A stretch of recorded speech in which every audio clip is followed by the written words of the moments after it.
Hello Figgy Fiends and Collectors, this is me, Daniel East 1000, back again with a Lord of the Rings figure review. Today we're going to be having a look at a really big figure, probably one of the biggest figures that Toybiz produced in their run of Lord of the Rings figures. This is of course none other than Treebeard the Talking Ent.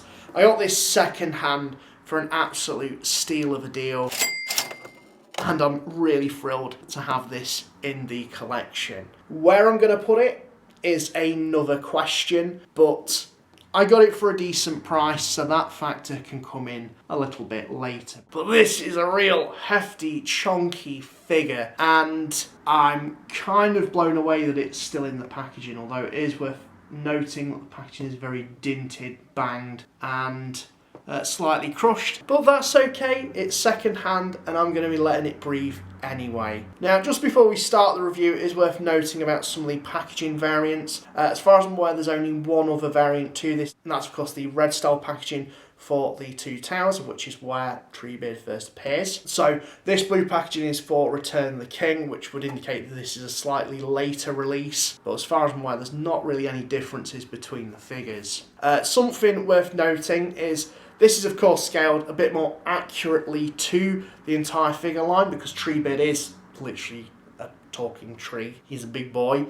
However, Toybiz took the liberty upon themselves, for reasons unknown, to release a smaller version of Treebeard, which inaccurately, but to be the same as the figures in the line. Not sure why they did that, although I would chalk that up to trying to be open to the market, allowing the kiddies to get the characters that they want. Of course, if mummy and daddy couldn't afford this, the kids saw this on shelf, then it would give a suitable alternative, of course with slightly less features, but that's what I imagine they did that. Nonetheless though, here we have the talking Treebeard. We're going to have a look at the packaging first, as per always, and then the figure itself. So of course, you've got that really, really detailed figure in that bubble there. You've got some of the phrases that the figure says, map pattern background, really setting that figure off in the packaging. You've got the Lord of the Rings logo at the bottom there, offset on that blue colour palette. You've got some warning legalese as well. A little bit of a rundown on some of the features if you bought some of the other figures in the line, and the logo as well. Again, more warning legalese. And we've got a notation about trying him, and pretty much the same as the other side. Just looking at the top though, that's where you can see the try me button. So there's an opening there where you can press that button. Doesn't work, however. I think that's because the batteries on this one naturally have died out, but that's fine. There's a big window there, so you can actually get a really nice look at some of the details that this figure holds. Now, looking on the back, you've got a run through of features.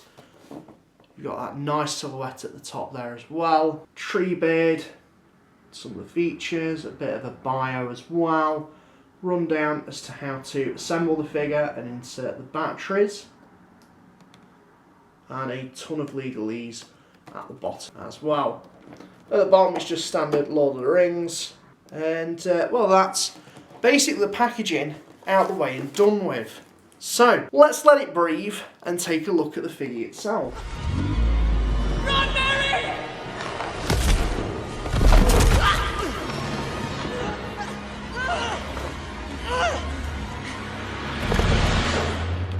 Little orcs. It's talking, Merry. The tree is talking. Tree? I am no tree. I am an ent. Tree herder. A shepherd of the forest. So here we have the figure itself, and this is probably one of the tallest, chunkiest figures I've ever probably reviewed. He is massive, absolutely detailed, and just incredible. A real feat, I would say, of engineering. Even for the time when this was released, just absolutely remarkable. I love the amount of separate parts, like these leaves that they've sculpted and stuck on after. Just looks really, really cool, really authentic. And then of course the painted sort of moss detailing. Just so much to look at with this figure. Every single part of it has something to look at, something that really draws your eye in. Then coming to the feet, you've even got kind of like rooted detailing and sculpting. There's no single area left uncovered. There's bark and branch detailing and just some really, really nice paint application that Toybiz have put onto this thing. It's a real standout piece in the collection and the line, and it does go for a pretty penny online. This is probably one of the more popular figures, and the one as well where you might find if you're buying loose is to be potentially broken, namely in the arm, because that's where the play feature is, and because it's quite a bulky, heavy arm. When you pull the lever at the back here, if it's in a specific position, so you have to move the arm slightly forward, if you pull this lever, the arm raises like so. That's naturally quite a fragile piece because this part here uses a heavy chunky bit of plastic, so raising it, I can imagine over time that's probably going to wear away if you don't get it in the right position specifically,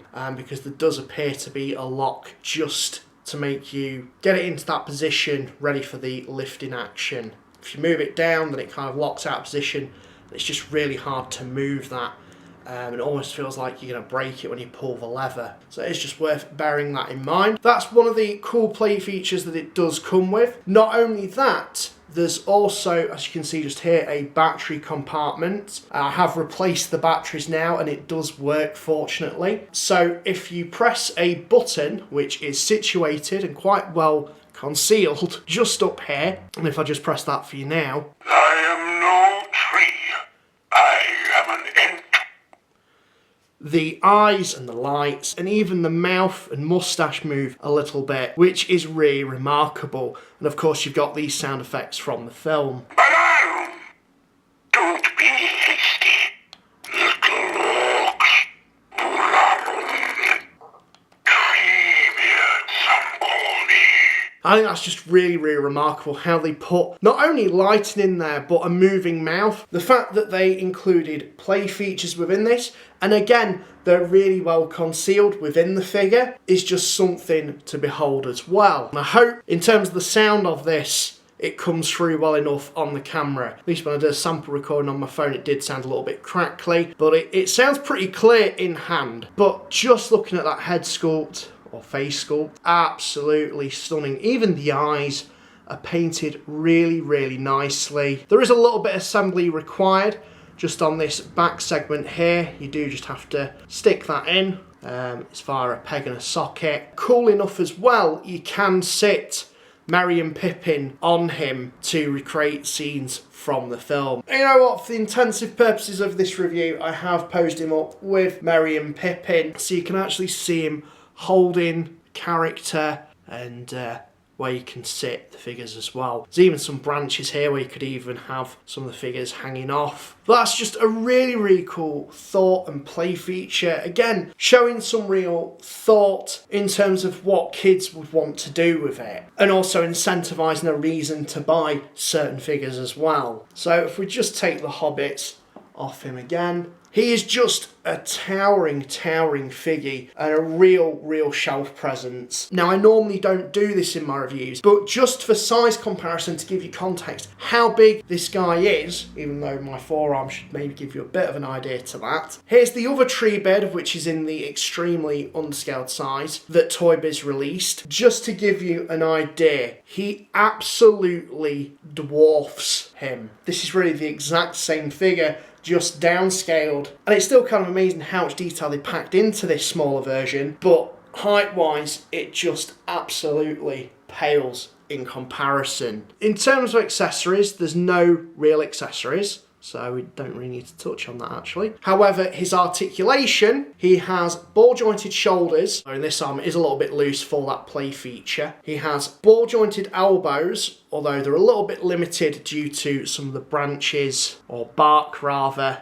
that have been sculpted there. That does limit some of the movement that you can do. He's got ball jointed wrists, and again the bark is a little bit limiting. Hinged fingers, so you can open the hands out like so and close them, and that's for the hobbit grabbing action, of which I think is really, really impressive. It does actually hold either Merry or Pippin or whatever character you want in those hands there. He has swivel hips, however they are very, very limited, and I would imagine they've done that because of how weighty and top heavy this figure is due to the battery compartment and all the mechanics for the face and the lights and the sounds. So there is a little bit of movement in the legs, but just not too much. I believe there is hinges in the ankles, but again, you can't really move them just because of how thick and chunky the bark sections are. So I would even say that, yeah, there is a bit of a swivel in there and potentially a hinge, but you can't really move them. And that's all the articulation. There's no hinges in the ankles or the feet, but I would imagine they wanted to make this really sturdy so it could actually stand up and even hold some heavier figures in his hands. This is a real feat of engineering. Toybiz did an absolutely amazing job of recreating this character in figure form. It's a real towering piece. And when you get it set off with the hobbits as well,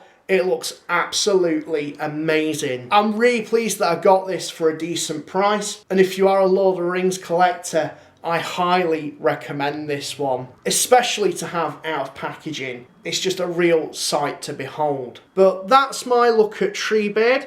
I hope you guys enjoyed taking a look at that. Let me know in the comments as well if you had this figure back in the day. And well, this is me, Daniel East 1000, signing out, and thank you very much for watching.